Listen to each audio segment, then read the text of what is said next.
महत्त्वाची बातमी बघूया। कुणबी प्रमाणपत्र वाटप का करत नाहीत याचा सगळ्या आमदारांनी अधिकाऱ्यांना जाब विचारायला हवा।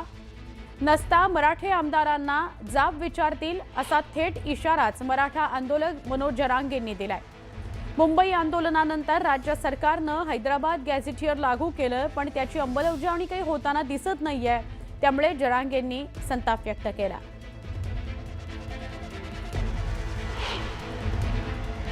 आमदारांना नुसते मतच घ्यायचे का आमच्या पोरांचे आता शिक्षण आहेत, भरत्या आहेत मोठमोठाल्या, मग याच्यात जायचं नाही का पोरांनी? मग ते JR काढून उपयोग काय?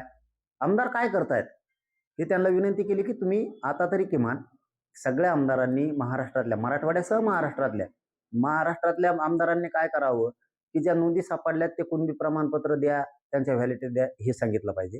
गोरगरीब मराठा मतदार आहे आमचा, आम्हाला मतदान करतोय, त्यांच्या पोरांना आयुष्यासाठी आरक्षण लागतंय, ते त्यांचे कुणबी प्रमाणपत्र आणि व्हॅलिडिटी द्या, हे महाराष्ट्रातल्या आमदारांनी बोलायला पाहिजे।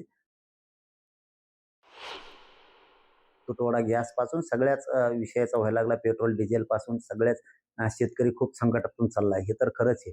परंतु राज्य सरकारनं, केंद्र सरकारनं खंबीरपणानं शेतकऱ्यांच्या, जनतेच्या पाठीशी उभा राहायला पाहिजे, त्यांना तुटवडा भासू नाही दिला पाहिजे। ही जबाबदारी आता शेवटी सरकारची आहे, याला काय जनमानसं किंवा दुसरं कोणी करू शकत नाही। केंद्र सरकारच्या, राज्य सरकारच्या पाठीशी या विषयात राज्यातली आणि देशातली पूर्ण जनता, फक्त त्यांचे होणारी अडवणूक ही गोरगरिबांची झाली नाही पाहिजे, हे दोन्ही सरकारनं समजून घेतलं पाहिजे।